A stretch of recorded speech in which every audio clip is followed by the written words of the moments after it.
राजा विक्रमादित्य एक बार फिर शमशान पहुंचते हैं, बेताल को पकड़ते हैं और उसे अपने कंधे पर लाद के ले जाने लगते हैं। यात्रा के दौरान बेताल राजा का मनोरंजन करने और उन्हें चुप रहने की शर्त तोड़ने के लिए मजबूर करने के उद्देश्य से एक नई कहानी सुनाना शुरू करता है। बहुत समय पहले उज्जैन नगरी में वीरसेन नाम का एक पराक्रमी राजा रहता था। उसके दरबार में 3 दोस्त थे जो अपनी वफादारी के लिए बड़े प्रसिद्ध थे। सोमदत्त एक गरीब ब्राह्मण, बलभद्र एक बहादुर सेनापति और धनपाल एक अमीर व्यापारी। एक दिन राजा ने घोषणा की कि जो भी उसे एक दुर्लभ नीलकमल लाके देगा वह उसे अपना आधा राज्य दे देगा। ये कमल एक भयानक राक्षस की गुफा के पास वाले तालाब में खिलता था। तीनों दोस्त राजा की मदद करने के लिए निकल जाते हैं। जब वह तालाब के पास पहुंचते हैं तो वहां बैठा राक्षस उनके पास एक शर्त रख देता है।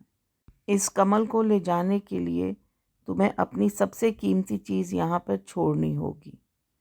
सोमदत्त अपनी विद्या छोड़ देता है, बलभद्र अपनी वीरता और धनपाल अपनी सारी संपत्ति दान कर देता है। राक्षस प्रसन्न हुआ और उसने कमल उनको दे दिया।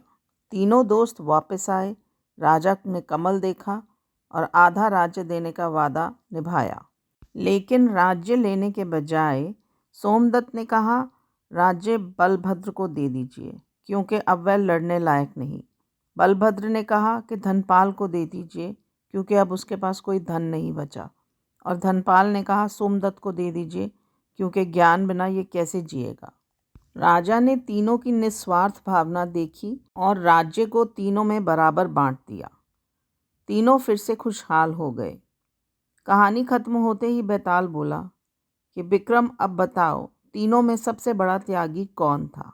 राजा विक्रम मुस्कुराए और बोले बेताल, इन तीनों में सबसे बड़ा त्यागी सेनापति बलभद्र था। सोमदत्त ब्राह्मण था, फिर से विद्या पा सकता था। धनपाल व्यापारी था, वह फिर से मेहनत करके धन कमा सकता था। लेकिन एक योद्धा के लिए वीरता ही उसका सम्मान और जीवन होती है। वीरता खोने का मतलब उम्र भर के लिए अपमान और लाचारी। बलभद्र ये जानते हुए कि वह अपनी तलवार कभी नहीं उठा पाएगा, उसने अपनी शक्ति का त्याग कर दिया।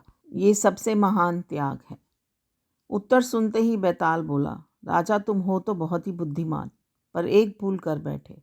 तुम बोले और मैं गया। इतना कह के बेताल फिर से उड़ गया।